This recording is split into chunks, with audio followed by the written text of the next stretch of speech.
حرمت رمضان ہے، حرمت رمضان ہے، حرمت رمضان ہے، حرمت رمضان ہے، حرمت رمضان ہے، حرمت رمضان ہے۔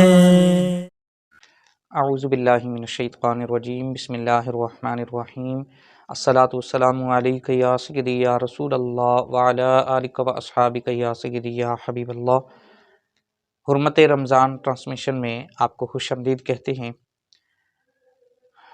عابد نعیمی آفیشیل یوٹیوب چینل اور فیس بک پیج پہ ہمارا یہ پروگرام روزانہ الحمدللہ نشر ہوتا ہے، اور آج اسی پروگرام کی ایک کڑی ہے۔ روزانہ ایک نئے ٹاپک کے ساتھ آپ کے سامنے حاضر ہوتے ہیں، اور آج کا جو ٹاپک ہے وہ نہایت اہم ٹاپک ہے، جس کے ساتھ تقریباً 90% لوگ جو ہے وہ اس کے ساتھ وابستہ ہیں۔ لہٰذا ایک عام آدمی کے لیے بھی ان مسائل کا سیکھنا ضروری ہے کہ جس میں روزمرہ زندگی میں اس کے شب و روز اس میں گزرتے ہیں۔ میری مراد آج ہم جس ٹاپک کے اوپر گفتگو کرنے جا رہے ہیں وہ ہے معاملات، تجارت، ایک دوسرے کے ساتھ لین دین۔ قرآن مجید میں اللہ تبارک و تعالیٰ نے ارشاد فرمایا احل اللہ البیع وحرم الربا، کہ اللہ تبارک و تعالیٰ نے بیع کو حلال قرار دیا ہے اور سود کو حرام قرار دیا ہے۔ بیع سے مراد تجارت ہے، لین دین ہے، اور اس کے اندر کیا پیچیدگیاں ہیں، اس کی کیا فضائل ہیں، حضور علیہ الصلوۃ والسلام کے مختلف فرامین اس حوالے سے موجود ہیں۔ اسی حوالے سے گفتگو کرنے کے لیے آج ہمارے ساتھ تشریف فرما ہے بڑی جانی پہچانی شخصیت، اس سے پہلے بھی ہمارے پاس تشریف لاتے رہے اور مختلف مسائل کے اوپر گفتگو فرماتے رہے۔ میری مراد حضرت علامہ مولانا مفتی شاہد محمود چشتی صاحب، جو کہ اس حوالے سے ماہر مانے جاتے ہیں۔ معاملات کے اوپر، تجارت کے اوپر گفتگو آپ کی بڑی ماشاءاللہ خوبصورت ہے، اور آپ کا مطالعہ بھی اس حوالے سے اور تجربہ بھی اس حوالے سے بڑا اعلیٰ ہے۔ تو میں قبلہ آپ کا بہت شکریہ ادا کرتا ہوں کہ آج آپ نے مصروفیات میں سے ٹائم نکالا۔ یقیناً علماء کے لیے رمضان المبارک میں ٹائم نکالنا بے حد مشکل ہوتا ہے، ٹف روٹین ہوتی ہے، آگے پیچھے تو کام چل جاتا ہے، لیکن رمضان شریف میں صبح و شام کی نمازیں اور پھر قرآن مجید کی تلاوت، نماز تراویح، وہ ساری چیزیں، تو آپ کا بہت شکریہ کہ آپ نے مصروفیات میں سے ٹائم نکالا۔ اچھا قبلہ، ظاہر ہے ہمارا 90% تقریباً جو معاملات ہیں ہمارے، وہ اسی کے ساتھ ان کا تعلق ہے، معاملات کے حوالے سے۔ تو آپ کیا فرماتے ہیں کہ یہ معاملات کا آغاز کب سے ہوا، اور پھر حضور علیہ الصلوۃ والسلام نے اس حوالے سے کیا ارشادات فرمائے؟ الحمدللہ وحدہ والصلاة والسلام علی من لا نبی بعدہ، اما بعد فاعوذ باللہ من الشیطان الرجیم، بسم اللہ الرحمن الرحیم۔ سب سے پہلے میں آپ کا شکریہ ادا کرتا ہوں کہ آپ نے اس اہم ترین ٹاپک پہ گفتگو کرنے کا موقع فراہم کیا ہمیں۔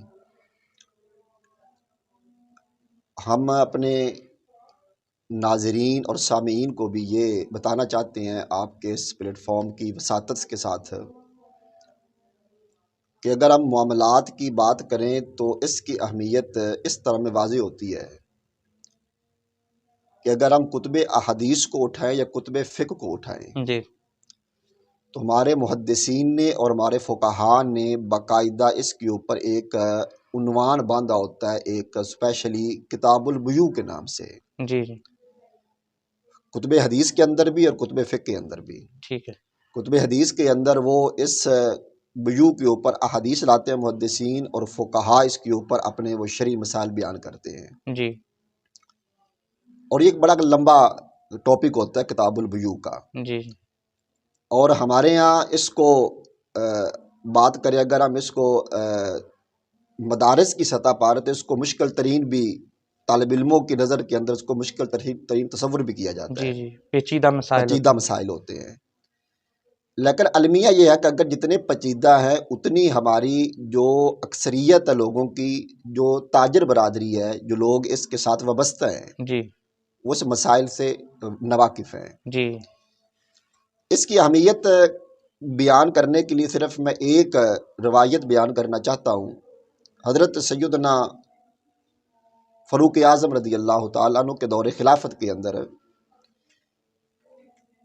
آپ کا یہ ایک معمول تھا کہ جب کوئی نیا تاجر آپ کے بازار کے اندر نیا کاروبار شروع کرنا چاہتا تھا، نئی دکان کھولنا چاہتا تھا، تو آپ سب سے پہلے اس سے پوچھا کرتے تھے بھی تجھے بیوع کے مسائل آتے ہیں؟ اچھا کہ تو نے بیوع کے مسائل سارے سیکھ لیے ہیں؟ جی اگر وہ نیا کاروبار کرنے والا بندہ یہ کہتا جی میں نے بیوع کے مسائل سیکھے ہوئے ہیں، مجھے تجارت کے مسائل آتے ہیں، تو آپ اسے اپنے بازار کے اندر انٹری کی اجازت دے دیتے تھے۔ اچھا اور اگر وہ کہتا جی مجھے تجارت کے مسائل نہیں آتے ہیں، تو آپ اسے اپنے بازار کے اندر انٹری کا داخلہ بھی نہیں دیتے تھے، اچھا اجازت نہیں ہوتی تھی کہ آپ کاروبار شروع کریں۔ ہاں آپ فرماتے تھے پہلے جائیں آپ اور جا کر پہلے بیوع کے مسائل سیکھ کے آئیں، اور پھر آ کر ہمارے بازار کے اندر آ کر آپ تجارت کر سکتے ہیں۔ اگر آپ معاملات کے آغاز کی بات کریں، یہ معاملات کا آغاز کب سے ہوا ہے؟ جی جی تو دیکھیں انسان کو اللہ نے مدنی الطبع بنایا ہے۔ یہ ایک اصطلاح ہے مدنی الطبع کی۔ مدنی الطبع کا مطلب یہ ہوتا ہے کہ اللہ پاک کے بہت ساری مخلوقات، ان میں سے ایک مخلوق انسان بھی ہے۔ جی انسان کو اللہ نے مدنی الطبع بنایا ہے، یعنی کہ یہ اکیلا جو ہے نا، اس کے لیے زندگی گزارنا انتہائی مشکل ہے۔ جی جتنی بھی اس کی ضروریات ہیں، اگر یہ چاہے کہ میں اکیلا اپنی ضروریات کو پورا کر لوں گا تو یہ بے حد ایک امر دشوار ہے۔ ہوتا یہ ہے کہ اللہ پاک نے مختلف انسانوں کے ذمہ مختلف کام لگا دیے ہیں۔ جی مثال کے طور پر ایک بندہ کاشتکاری کرتا ہے ٹھیک ہے اور دوسرا بندہ کپڑا بن رہا ہے۔ اب کاشتکار کو کپڑے کی ضرورت ہے، اب کاشتکار نے اپنا جو سطر چھپانا ہے تو جی اس کو جی کپڑے کی ضرورت ہے، اور جو کپڑا بن رہا ہے اس کو غلے کی ضرورت ہے۔ وہ اس کا محتاج ہے، یہ اس کا محتاج ہے۔ جی جی جی یعنی یہی مثال لگا رہے جتنے بھی یہ دنیا کا نظام چل رہا ہے، انسان مدنی الطبع ہے، ایک دوسرے کے ساتھ ایک دوسرے کی ضروریات وہ متعلقہ ہیں۔ کوئی انسان اکیلے اگر چاہے میں اپنی ساری ضروریات کا خود کفیل ہو جاؤں گا تو مشکل ایسے ہے۔ نہیں ہو سکتا ہے۔ جب آدم علیہ السلام تشریف لائے یہاں پر تو انسانیت کا آغاز ہو گیا۔ اب انسان کو چونکہ اللہ نے فطرتاً مدنی الطبع بنایا تھا کہ ایک دوسرے کے ساتھ اس کی ضروریات رکھ دی ہیں، تو جب مدنی الطبع بنایا گیا تو وہاں سے معاملات کا جو آغاز ہے وہ شروع ہو گیا کہ اچھا لین دین کرنا، کسی نے کپڑا لینا ہے، کسی نے غلہ لینا ہے، کسی نے جناب اللہ اور ضروریات کی چیزیں لینی ہیں، تو یہاں سے معاملات کا آغاز ہو جاتا ہے۔ اب معاملات کا جب انسان کے ساتھ ایک گہرا تعلق ہے، ضرورت انسان کی، اب ہم کہتے ہیں کہ اسلام جو ہے نا ایک مکمل دین ہے، تو اسلام نے معاملات کے اندر بھی اپنے ماننے والوں کو رہنمائی کی ہے تاکہ ایسا نہ ہو کہ یہ جو گوشہ ہے یہ تشنہ تحقیق باقی رہ جائے اور مسلمان اس معاملے کے اندر، بیوع کے اندر، معاملات کے اندر کسی دوسرے مذہب کی تعلیمات کے محتاج نہ ہوں۔ تو اسلام نے بیوع کے سارے معاملات کو وہ بڑے احسن طریقے سے بیان فرما دیا ہے۔ دیکھیں عبادات ہیں، ہم نماز روزہ حج زکوٰۃ کر رہے ہیں، عبادات کے اندر کچھ چیزیں ہم کہتے ہیں ناجائز ہیں، کچھ جائز ہیں۔ جی بھی اسی طرح جس طرح عبادات کے اندر جائز اور ناجائز کا معاملہ ہے، اسی طرح معاملات کے اندر بھی جائز اور ناجائز کا معاملہ بھی، یہ معاملہ جائز ہے، یہ معاملہ ناجائز ہے۔ آپ نے رزق حلال کمانا ہے، تحصیل رزق حلال، تو بھائی رزق حلال کیسے کمائیں گے؟ جب آپ کو پتا ہوگا بھی ان ذرائع سے حاصل ہونے والا مال حلال ہے اور ان ذرائع سے حاصل ہونے والا مال حرام ہے۔ اگر آپ کو پتہ ہی نہیں ہے تو پھر تو حلال و حرام کی تمیز ختم ہو جائے گی۔ صحیح جی ماشاءاللہ۔ اچھا قبلہ،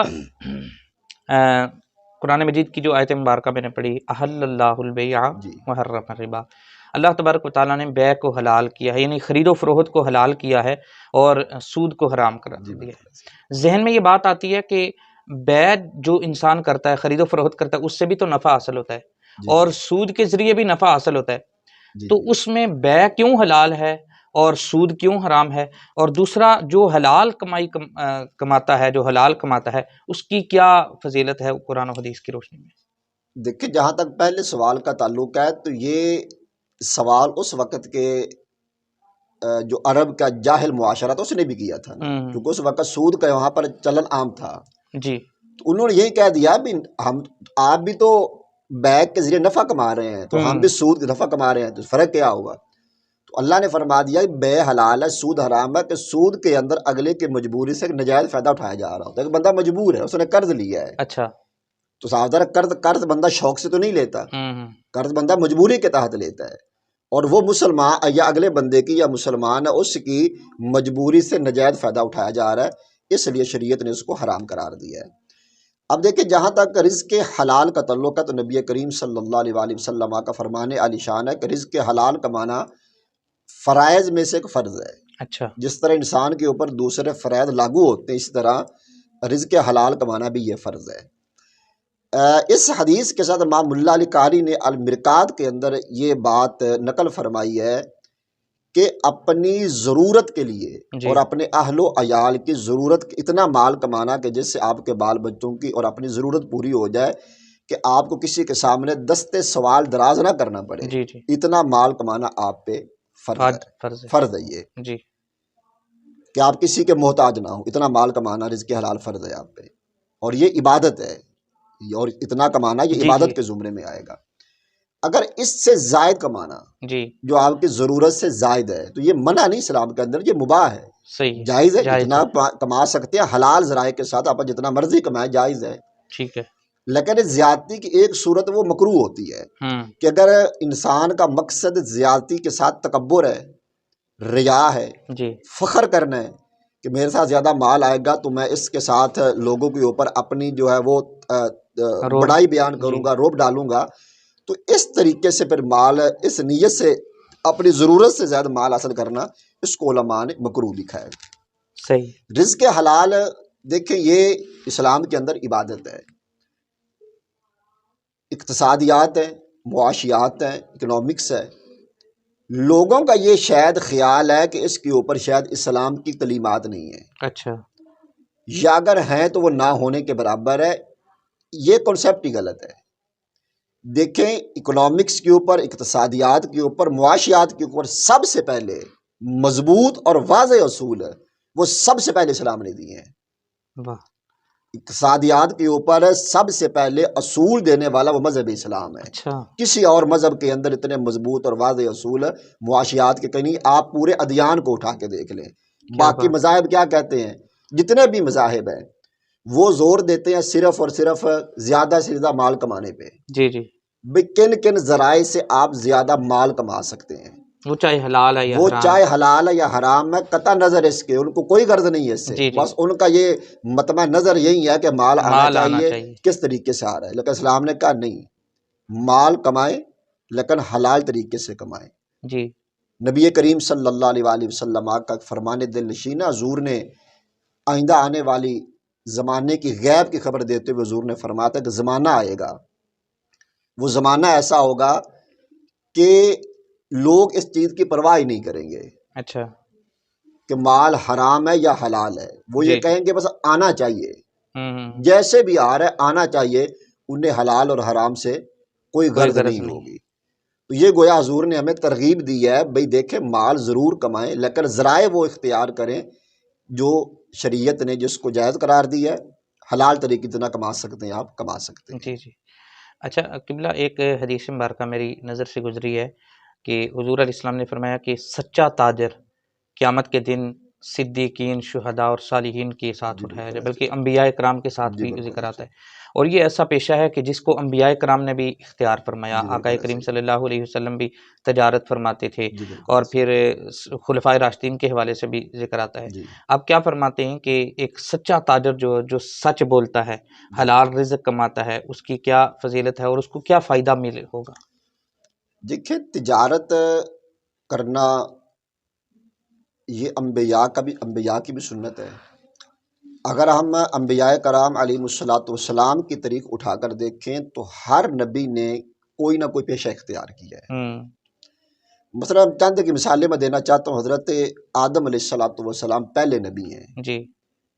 انہوں نے اولاً جب یہ زمین پہ تشریف لائے تھے نا تو آدم علیہ السلام نے اولاً کپڑا بننے کا پیشہ اختیار کیا ہے.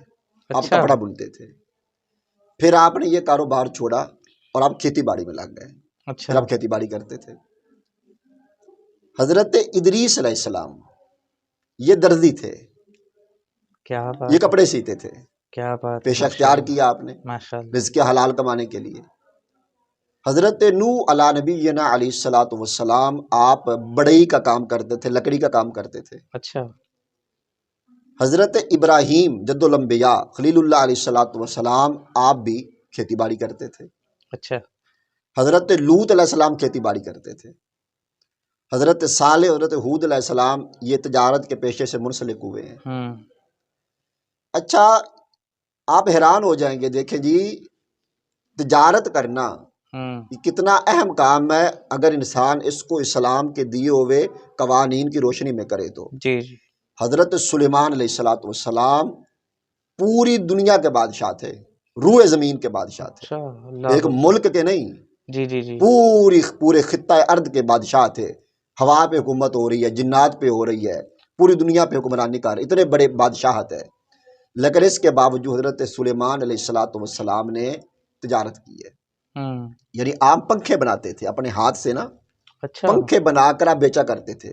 کیا اتنا بات بڑا ہے، بادشاہ پوری زمین کا بادشاہ اللہ ہے اکبر، اور وہ اپنے اللہ ہاتھوں سے پنکھے بنا کے بیچ رہے ہیں۔ اللہ اکبر، اگر حضرت سلیمان علیہ السلام کے والد گرامی حضرت داؤد علیہ الصلوۃ والسلام کی بات کریں تو وہ بھی بادشاہ تھے، لیکن بادشاہی کے باوجود آپ نے ایک پیشہ اختیار کیا، آپ زرے بناتے تھے، کیونکہ اللہ تعالیٰ نے آپ کو معجزہ دیا تھا کہ لوہا آپ کے ہاتھ میں موم کر دیا گیا تھا، سبحان جدھر لوہے کو موڑتے تھے مڑ جاتا تھا وہ۔ سبحان اللہ، تو حضرت داؤد علیہ السلام زرے بناتے تھے، اور یہ مورخین لکھتے ہیں کہ حضرت داؤد علیہ السلام ایک زرہ جو ہے نا وہ 6000 درہم کی بیچتے تھے، اچھا ایک زرہ 6000 درہم کی، اور 6000 درہم کے خرچ کا طریقہ کار کیا تھا، 6000 کی درہ بیچتے تھے، 6000 میں سے 2000 آپ اپنے اہل و عیال پہ، بیوی بچوں پہ خرچ کرتے تھے، اور جو 4000 درہم ہوتے تھے وہ بنی اسرائیل کے فقراء پہ تقسیم فرما دیتے تھے۔ اللہ اکبر، اللہ تو اکبر، یہاں پر ہمیں یہ بھی سبق ملتا ہے کہ ہم اپنی حلال کمائی سے اللہ کے راہ میں خرچ بھی کریں۔ خرچ کریں، اب یہاں پر دیکھیں نصف کا وہ نہیں ہے، ہاں ہاں ہاں بلکہ نصف سے بھی زیادہ ہے کہ صحیح، 2000 اپنی ذات پہ خرچ کر رہے ہیں اور بال بچوں کی ضروریات پر 4000 جو ہے وہ فقراء فقراء۔ بنی اسرائیل پہ خرچ کر رہے آج ہیں۔ صرف تھوڑا سا 2.5% اللہ تعالیٰ نے فرمایا کہ اپنی حلال جی رزق جی سے 2.5% آپ نے دینا ہے، جی تو اس میں زکوٰۃ بھی ہے، لوگوں کی چیخیں نکل جاتی ہیں جی قبلہ، بالکل ایسی تو ہے۔ وہ تو انبیاء کرام تو اس لیے ہم اپنے ناظرین اور سامعین کو یہ بھی بتانا چاہتے ہیں کہ اس لیے جو اللہ جس صاحب حیثیت پہ زکوٰۃ فرض ہے وہ خوش دلی کے ساتھ اپنی زکوٰۃ کو ادا کرے، کیونکہ میں نے ایک حدیث پاک یا غالباً مجھے مستحضر نہیں ہے قول تھا کہ اللہ نے چونکہ قرآن کے اندر دونوں باتوں کو حکم دیا ہے، جی جہاں پر اقیم الصلاۃ وآتوا الزکوٰۃ، نماز دو زکوٰۃ دو، فرمایا کہ جو بندہ نماز پڑھتا ہے زکوٰۃ نہیں دیتا اللہ اس کی نماز بھی قبول نہیں فرماتا ہے۔ اچھا تو چونکہ زکوٰۃ اسلام کا ایک انتہائی اہم رکن ہے، اس لیے جس بندے پہ زکوٰۃ فرض ہے خوش دلی کے ساتھ اپنی زکوٰۃ کو ادا کرنا چاہیے اس کو۔ تو دیکھیں آپ نے چونکہ ایک حدیث پاک آپ نے چونکہ وہ حوالہ دے دیا ہے کہ التاجر الصدوق الامین، جو صادق تاجر ہوتا ہے سچا امانت دار، یہ شرائط ہیں حدیث کے اندر، ہر تاجر کی فضیلت نہیں ہے، وہ صادق بھی ہو اور وہ امین بھی ہو، اور نبیوں کے ساتھ ہوگا، شہیدوں اور صالحین کے ساتھ ہوگا۔ پیشہ کوئی بھی ہے، پیشہ کوئی بھی ہے وہ قابل مذمت یا قابل عار نہیں ہے۔ جی جی نبی پاک صلی اللہ علیہ وسلم کے حدیث پاک حضور نے فرمایا کہ سب سے بہترین کمائی، سب سے اچھا کھانا جو بندہ کھاتا ہے وہ بہترین کھانا وہی ہے جو اپنے ہاتھ سے بندہ کما کے کھاتا ہے۔ اور حضور نے آگے حوالہ کیا دیا، فرمایا پہ لوگوں کو یاد رکھو حضرت داؤد علیہ السلام بھی دستکاری کیا کرتے، اپنے ہاتھ سے آپ زرے بنا کے اپنے ہاتھ کی کمائی کھاتے تھے آپ۔ جی جی جی صحیح۔ تو اس لیے تجارت کے اور تاجر کے جو فضائل ہیں وہ حدیث کے اندر کثرت کے ساتھ وارد ہیں۔ مجھے کہ یاد آ رہا ہے کہ حدیث پاک حضرت حضور کے صحابی حضرت مقدام بن معدی کرب رضی اللہ تعالی عنہ،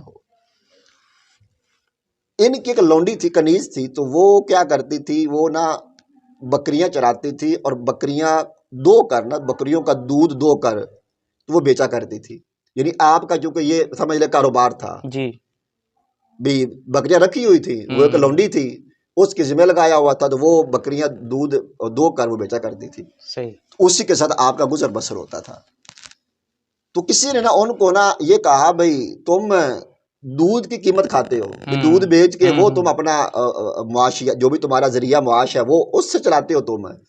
یعنی اس کے کہنے کا مطلب یہ تھا گویا اس نے اس کو حقارت کی نظر سے دیکھا. جی اور یہ آج کی بھی بعد پنجاب کے علاقوں کے اندر اس کو لوگ معیوب سمجھتے ہیں, یعنی دودھ بیچنے کو معیوب سمجھتے ہیں. اچھا.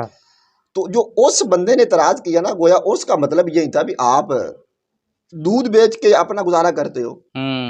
تو حضرت مقدام بن معدی کرب رضی اللہ تعالی عنہ نے فرمایا کہ ہاں, فرمایا اس میں کوئی آر نہیں ہے, فرمایا اس میں کوئی آر کی بات نہیں ہے, کیونکہ میں نے نبی پاک صلی اللہ علیہ وآلہ وسلم کو فرماتے سنا, حضور نے فرمایا کہ ایک زمانہ آئے گا کہ تب اشرفیوں کے علاوہ کوئی چیز نفع نہیں دے گی. اچھا. ہمیں یہ بھی غیب کی خبر ہے. اور آئے آپ دیکھ لیں کہ لوگ کمال نہیں دیکھتے, لوگ پیسہ دیکھتے ہیں. پیسہ دیکھتے ہیں. جس کے پاس مال ہے, دولت ہے, پیسہ ہے, وہ اگرچہ فاسق و فاجر ہے جو بھی ہے جی وہ ٹھیک ہے. صحیح. تو بلکہ میں آپ کے اس چینل کی وساطت سے یہ علماء کی بارگاہ بھی عرض کرنا چاہتا ہوں کہ علماء بھی کوشش فرمائیں کہ کوئی تجارت, چھوٹا بوٹ کاروبار جو ہے وہ رزق حلال کمانے کا ذریعہ اختیار کرنا چاہیے, ہمیں بھی کرنا چاہیے. صحیح. حکیم الامت مفتی احمد یار خان نعیمی رحمۃ اللہ علیہ کے مقام پہ لکھا فرماتے ہیں کہ جو غربت اور نداری ہے نا یہ عالم کے لیے زہر قاتل ہے. وہ کہتے ہیں کہ مولوی غریب نہیں, مولوی سب سے امیر ہونا چاہیے. ہاں بالکل. وہ فرماتے ہیں کہ یہ دور وہ آ چکا ہے کہ اگر جو غریب عالم ہے نا ندار ہے, اگرچہ کمال کا عالم ہو, صحیح, اس کا واز, اس کی نصیحت, اس کی تقریر اثر نہیں کرتی ہے.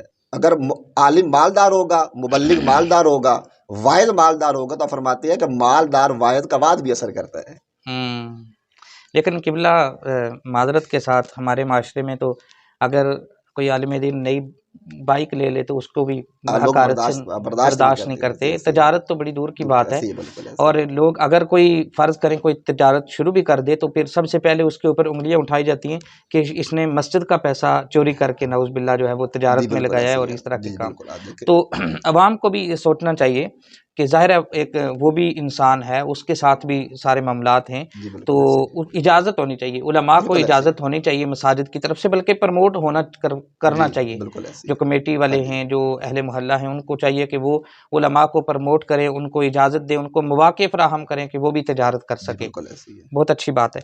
اچھا, تجارت میں قبلہ کچھ ایسی خامیاں ہیں ہمارے ہاں, ہر شعبے میں خامی ہے, لیکن جو تجارت میں ہے بالخصوص وہ یہ ہے کہ جھوٹی قسمیں کھا کر اپنا سودا بیچنا اور دھوکہ دہی کرنا. آج آپ بازار سے کوئی بھی چیز لے کر آئے نا تو اکثر اس کے اندر جو ہے نا وہ دھوکہ ہی ہوتا ہے. تو ایسے لوگوں کے حوالے سے جو جھوٹی قسمیں کھا کر اپنا سودا بیچتے ہیں, ان کے بارے میں کیا حکم ہے؟ دیکھیں, تجارت ایک انتہائی نفیس اور فضیلت والا عمل ہے. جس طرح ہم پہلے بات اس پہ کر چکے ہیں کہ تجارت, تاجر تو قیامت والے نبیوں کا ساتھی ہوگا, شہداء کا ساتھی ہے. تجارت اتنا اہم کام ہے, لیکن اس کے اندر کذب بیانی, دھوکہ, جھوٹ, فریب وہ بہت زیادہ ہے, بہت زیادہ. تو لیکن چونکہ فضیلت اسی تاجر کے لیے ہے, فرمایا تاجر الصدوق الامین, صادق ہو, امانت دار ہو, راست گو, سچا ہو. اب جھوٹی قسمیں کھانا جو ہوتا ہے نا, یہ بھی تجارت کے اندر عام ہوتا ہے کہ جو دکاندار ہوتا ہے, جو تاجر ہوتا ہے, وہ اپنا سامان بیچنے کے لیے بعض اوقات انتہائی جھوٹی قسمیں وہ کھا رہا ہوتا ہے, اور وہ لگاتار قسمیں کھا رہا ہوتا ہے تاکہ گاہک اس کے اوپر وہ مطمئن ہو جائے. جی, اور وہ پر قسمیں کھا کر گاہک کو دھوکہ دے رہے ہوتے ہیں. نبی کریم صلی اللہ علیہ وآلہ وسلم کا فرمان علی شان حضور نے فرمایا کہ بے کے اندر, یعنی خرید و فروخت کے اندر, حضور نے فرمایا کہ بہت زیادہ قسم کھانے سے بچا کرو. صحیح. حضور نے فرمایا کہ جو قسم ہوتی ہے اس سے آپ کا سودا تو بک جائے گا, لیکن اس مال سے برکت اٹھا لی جائے گی. جی. دیکھیں, 1 روپیہ کمائیں لیکن برکت والا ہو, صحیح, تو انشاءاللہ تعالیٰ آپ کے وارے نیارے ہو جائیں گے. بالکل. لیکن اگر آپ نے جھوٹی قسم کھا کر, دھوکہ دے کر 1000 بھی کما لیا تو اس کے اندر سے حضور کے فرمان کے مطابق برکت اٹھا لی جائے گی. بڑی سخت وعید ہے جھوٹی قسمیں کھانے کے بارے میں. یہ بالخصوص ہمارے تاجر حضرات اس پہ غور فرمائیں, اللہ ہمیں عمل کی توفیق عطا فرما دے. کتنی سخت وعید ہے اس کے اوپر. نبی کریم صلی اللہ علیہ وسلم صرف جھوٹی قسم نہیں, بلکہ میں ظاہر آپ بھی لین دین ہوتا ہے, گھر کے لیے سودا سلف لے کے آنا ہوتا ہے, اور یقین جانیں کہ اگر وہاں پہ نا 2 آنکھیں نہیں بلکہ 4 آنکھیں کھول کے چیز لینی پڑتی ہے. جی بالکل ایسے کوئی چیز لے کر گھر آئیں تو وہ کھانے کے قابل نہیں ہوتی. قابل ہی ہوتی میں ایک دفعہ فروٹ لے کے آیا, آپ یقین جانیں کہ جو فروٹ اس بندے نے ڈال کے دیا, میں نے اس وقت دیکھا نہیں, اس نے شاپر پکڑایا, میں گھر لے آیا, آپ یقین جانیں کہ اس میں سے ایک دانہ جو تھا نا وہ بھی کھانے کے قابل نہیں تھا. ایسے. پیسے تو اس نے لے لیے. جی جی تو پھر ہوتا کیا ہے اکثر کہ ہم جو ہے وہ دھوکہ دے کر ہم خوش ہو رہے ہوتے ہیں کہ میں نے دوسرے, اچھا اس کو ہم ہوشیاری کہتے ہیں کہ یار فلاں بندہ بہت ہوشیار ہے یار, اس نے جو ہے وہ دوسرے کو دھوکہ دے دیا. لیکن اس کا نقصان قبلہ کیا ہوتا ہے کہ اکثر جب ہم گھر آتے ہیں نا تو 1000 روپیہ لے کر آئے جو دوسرے کو دھوکہ دیا, ناجائز کمایا, جی جی. لیکن جب گھر آتے ہیں تو پتہ چلتا ہے بچہ بیمار ہے, پتہ چلتا ہے گھر والے کوئی مسئلہ بن ایسے ہی گیا, بالکل ایسے. اور پھر وہ 1000 کے بجائے 2000 نکل 2000 جاتا ہے. نکل جاتا ہے. ایسے ہی ہے. تو اس لیے تاجر جو ہیں یا جو ایک ریڑھی بان بھی ہے نا, تو جی اس جی کو بھی یہ سوچنا چاہیے کہ یار کوشش کریں کہ تاکہ کسی کے ساتھ دھوکہ نہ ہو. اس دھوکہ نہ ہو. مہنگائی کے بالکل دور ایسے ہی میں ہے جی. لوگ اتنی مشکل سے پیسہ کماتے ہیں, اتنی مشکل سے گھر کا گزارا ہوتا ہے ان کا, ایسے ہی ہے. لیکن قبلہ چیز جب گھر لے کر آئے نا تو آدھی چیز تو ویسے بھی خراب ہوتی ہے اس سے. ایسے ہی ہے. تو کوشش یہ کرنی چاہیے. بہت سارے اس کے اوپر انشاءاللہ ایک تفصیلی گفتگو کریں گے کہ کس طریقے سے ہم جو ہے وہ ناجائز تجارت سے ہم بچ سکتے ہیں. ہر چیز کے اندر دھوکہ دی ہے, ہم تو سوچ بھی نہیں سکتے قبلہ. تو اللہ دیکھیں تعالیٰ, میں ایک حدیث پاک یہاں پہ لانا چاہتا ہوں کہ نبی کریم صلی اللہ علیہ وآلہ وسلم کا فرمان علی شان ہے کہ جو حضور بعد 3 بندے ایسے ہیں قیامت والے دن اللہ تعالیٰ ان سے کلام بھی نہیں فرمائے گا اور ان کی طرف نظر رحمت بھی نہیں فرمائے اللہ گا. اکبر, اللہ اکبر. یہ دیکھیں, یہ سوچ کے انسان کو کانپ جانا چاہیے کہ کیا کتنی بڑی وعید ہے کہ جس کی طرف رب نظر رحمت نہ فرمائے قیامت والے دن, اور جس سے رب کلام بھی نہ فرمائے, تو اس کا کیا ٹھکانہ ہوگا, کیا اس کی آخرت ہے. ضرورت 3 بندے ایسے ہیں. نمبر 1 المسیلو, فرمایا کہ تکبر کی نیت کے ساتھ اپنے تہ بند کو یا شلوار کو ٹخنوں سے نیچے لٹکانے والا, تکبر کی نیت سے. یہ تکبر کے ساتھ, اس لیے میں شرط لگا رہا ہوں کہ اس کی شارحین نے باقاعدہ صراحت کی ہے کہ جتنی بھی وعیدات ہیں ٹخنوں سے نیچے کپڑا لٹکانے کی, وہ تکبر کے ساتھ مشروط ہیں. صحیح, کہ اس کی نیت تکبر کی ہے. نمبر 1 وہ والا. اور نمبر 2 حضور نے فرمایا کہ المنان, کسی کے اوپر احسان کر کے بعد میں احسان جتانے والا. تو وہی ہے, میں نے تجھے پر یہ احسان کیا تھا. تو یہ بھی غلط. اگر آپ نے کسی کے ساتھ کوئی احسان کیا ہے, اس کی امداد کی ہے, تو اس کے ساتھ پھر اس کو احسان کر کے اس کو ضائع نہ کرے. اور جو بندہ احسان کر کے پھر اگلے کو تکلیف دیتا ہے, یہ بھی زمرے کے اندر داخل ہے. صحیح. اور تیسرا حضور نے فرمایا المنفق السلعۃ بالحلف الکاذب, جی جی, کہ جھوٹی قسم کھا کر اپنے سامان کو جو بندہ بیچتا ہے, قیامت والے دن اس بندے کے ساتھ رب نہ ہم کلام ہوگا, نہ اس کی طرف نظر رحمت فرمائے گا. اللہ, اتنی بڑی وعید ہے. اس لیے جھوٹی قسم کھانے سے انتہائی بندے کو وہ پرہیز کرنا چاہیے. اور پھر حضور نے دعا دی ہے. اچھا, ایک طرف وعید ہے جی, اور دوسری طرف بشارت کیا ہے. صحیح, نبی کریم صلی اللہ علیہ وسلم نے خود دعا دی, فرمایا رحم اللہ, اللہ اس بندے پہ رحم کرے. اللہ, یا اللہ میں دعا کر, اللہ یا اللہ رحم کر دے اس بندے پہ. یا رسول اللہ کون؟ فرمایا جو بیچنے میں, خریدنے میں اور تقاضا کرنے میں لوگوں پہ آسانی کرتا ہے. سبحان سبحان. اس کی شرح میں شارحین کہتے ہیں کہ بیچنے میں آسانی کیا ہے, خریدنے میں آسانی کیا, تقاضا کرنے میں, اس کا مطلب کیا ہے. جی, فرماتے ہیں کہ بیچنے میں آسانی کا مطلب یہ ہے کہ لوگوں کو کم تول کر نہ دے. ہماری یہ بھی بڑی بیماری عام ہے, کم تولنے والی بھی. جی جی, فرمایا کہ بیچنے کے اندر آسانی یہ ہے کہ کم نہ تول کے دے, خراب مال نہ دے. جس طرح فرما رہے تھے کہ دانہ بھی کھانے کے قابل نہیں تو خراب مال دیا نا, خراب مال نہ دے اس کو. صحیح. جو کوالٹی گاہک کو بتائی ہے وہی کوالٹی ہونی چاہیے. یہ نہ کہ گاہک کو بتا کوئی کوالٹی رہے, مال کچھ کوالٹی کا ہے. صحیح. فرمایا خریدنے میں آسانی کرے. خریدنے کے اندر آسانی یہ ہوتی ہے کہ آپ کسی کو نقلی نوٹ نہ دے دیں, جعلی کرنسی نہ دیں, بلکہ اس کو کھری اور جو پیور کرنسی ہے وہی اس کو دے, کم نوٹ نہ دیں. صحیح. جو چلنے کے قابل نہیں ہے وہ نوٹ نہ دیں. فرمایا یہ ہے خریدنے میں آسانی. صحیح. اور تقاضا کرنے میں آسانی کیا ہے. فرمایا کہ اگر آپ دکاندار ہیں, آپ تاجر ہیں, آپ نے کسی سے قرضہ لینا ہے, فرمایا اس کو تھوڑی سی مہلت دے دیا کریں. اگر وہ واقعتاً تنگ دست ہے, اس کے حالات ٹھیک نہیں ہیں, اگر وہ مہلت مانگتا ہے اس کو تھوڑی بہت مہلت دے دیا کرے, کوئی بات نہیں ہے. سبحان اللہ. قبلہ آخری سوال، اکثر ہماری دکانوں پہ لکھا ہوتا ہے خریدا ہوا مال واپس یا تبدیل نہیں ہوگا، جی جی یہ جملہ لکھنا کیسا ہے اور کیا یہ شرعی طور پر درست ہے؟ نہیں دیکھیں، ایک ہمارے یہاں کتاب البیوع کے اندر ایک باقاعدہ ایک باب ہوتا ہے خیار العیب کا، جی خیار عیب کا، جی جی اور ایک خیار شرط کا۔ جی جی تو مطلقاً یہ کہنا بھی یہ واپس یا تبدیل نہیں ہوگا، تو یہ تو شرعاً ٹھیک نہیں ہے، ٹھیک ہے، کیونکہ اگر وہ مال عیب دار نکل آتا ہے تو شرعی طور پر شریعت نے ہمیں حق دیا اس کو واپس کرے جا کر اس جی کو۔ جی یا اگر میں نے خریدتے وقت خیار شرط رکھ لیا ہے کہ جی مجھے مطلب آپ بائے ہیں، بیچ رہے ہیں، میں مشتری، میں خرید رہا ہوں، صحیح، تو چونکہ ہمیں خیار شرط کا شریعت نے حق دیا ہے ہوں کہ آپ بیچ رہے ہیں، میں خرید رہا ہوں، تو مجھے یہ حق ہے کہ میں آپ سے یہ بات طے کر لوں، بھئی آپ صاحب دیکھیں میں آپ سے یہ مال خرید رہا ہوں، لیکن مجھے 3 دنوں کا اختیار ہوگا، اچھا 3 دنوں کے اندر میں سوچوں گا، سمجھوں گا، دوستوں باپ سے مشورہ کر لوں گا، یار یہ میں نے چیز خریدی ہے، یہ مجھے اچھی ملی ہے، نہیں ملی ہے، کیسے ملی ہے، تو 3 دنوں کے اندر مجھے اختیار ہوتا ہے، ہوں یعنی اس سودے کو ڈن کرنے کا یا اس صحیح، کو رد کرنے کا۔ ٹھیک ہے، اسی طرح یعنی کہ وہ آپ بھی رکھ سکتے ہیں، آپ مجھے بیچ رہے ہیں، آپ کہتے ہیں مجھے خیار شرط ہے، ٹھیک ہے، لیکن میں 3 دنوں کے اندر اندر آپ کو بتا سکتا ہوں، ہو سکتا ہے میں اس کو ڈن کر دوں، ہو سکتا ہے میں سودے کو فسخ بھی کر دوں۔ ہوں ایک تو اس صورت کے اندر بھی وہ واپسی کا ہوتا ہے، پھر خیار عیب کی صورت ہوتی ہے، اگر مال خراب نکل آتا ہے، عیب دار نکل آتا ہے، جی تو اس کے اندر بھی شریعت نے واپسی کا بندے کو وہ حق دیا ہے، صحیح، مشتری کو۔ ہاں یعنی یہ نہیں کہ ایک چیز کے اوپر بندہ ڈٹ جائے کہ آپ چیز لے کے باہر نکلے پھر واپس نہیں کر واپس سکتے، نہیں ایسے یہ ہاں بالکل ہونا نہیں چاہیے، نہیں ہونا چاہیے لوگوں کے ایسے، لیے آسانی پیدا کرنا، آسانیاں بالکل وہ ایسی۔ اس والے سے اگر کوئی حضور کی حدیث مبارکہ بھی ہے لوگوں کے لیے آسانیاں پیدا کرنا، تو وہ بھی آپ دیکھیں، سامعین کو سنا ہاں دیں بالکل، تاکہ دیکھیں جی، جس طرح پہلے میں نے کہا دیا کہ حضور نے ایک تو دعا کی رحم کی کہ جی اللہ جی اس پہ رحم کرے جو آسانیاں کرتا ہے، خریدنے بے بیچنے میں، تقاضا کرنے میں آسانیاں کرتا ہے۔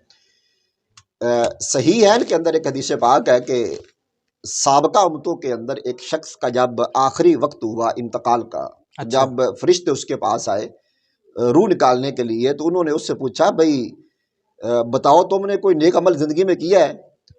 تو اس نے کہا جی مجھے تو یاد نہیں ہے کہ میں نے کوئی زندگی میں نیک عمل کیا ہو۔ انہوں نے فرشتوں نے کہا بھی آپ پھر بھی غور کر لیں، یاد کریں کہ آپ نے کوئی زندگی کے اندر اچھا کام کیا ہو۔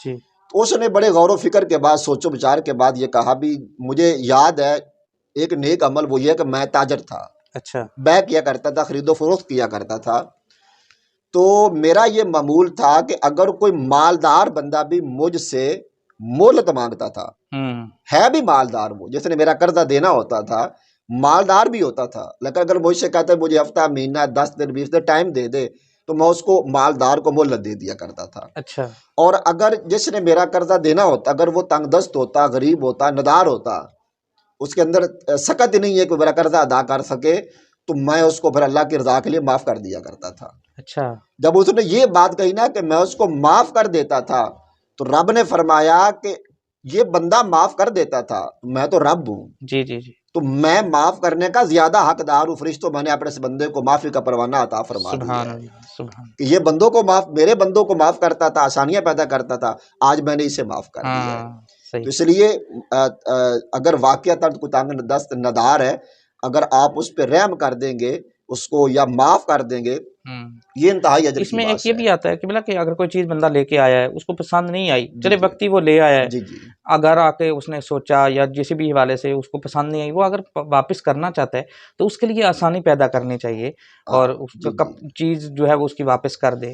بالکل، اس کے اوپر نا بھائی ہدایہ کے اندر ایک حدیث پاک صاحب ہدایہ بھی لائے ہیں، جی اس کا مفہوم میں صرف بیان کرتا ہوں کہ نبی پاک علیہ الصلوۃ والسلام نے فرمایا کہ جو اکالا کہتے ہیں بیع توڑنے کو، جی جی بھئی میں نہیں لینا چاہتا، واپس کر دیتا ہوں، ہوں کہ جو اکالا کر لیتا ہے وہ مسلمان بھائی کا مال واپس کر لیتا ہے تو اللہ اس کے گناہوں کو معاف فرما دیتا ہے، گناہوں کو سبحان جاڑ اللہ دیتا ہے اس کے سبحان گناہوں اللہ کو، تو اس کے اوپر بھی ایک بشارت ہے۔ ماشاء اللہ ماشاء اللہ قبلہ، بہت بہت شکریہ آپ کا، آپ نے ہماری رہنمائی فرمائی، اور اس میں نے پہلے عرض کیا کہ یہ تو بہت سارے بے شمار مسائل ہیں جی جی ہمارے معاشرے کے اندر قبلہ، اتنی خامیاں ہیں بالخصوص لین دین کے معاملات میں کہ ان کی اصلاح بہت ضروری بہت ہے، ضروری ہے۔ اور بالخصوص ہمارے جو تاجر حضرات ہیں، میں گزارش کروں گا جتنے بھی میرے سننے والے حضرات ہیں اس پروگرام کو آگے شیئر کریں، اور بالخصوص جو ہمارے تاجر بھائی ہیں ان تک ہمارا یہ پروگرام لازمی پہنچائیں، اور کوشش کریں کہ اس پروگرام کو پورا سنیں، اور جو حضور علیہ الصلوۃ والسلام کی بشارتیں اچھے تاجر کے لیے یا جو وعیدیں ہیں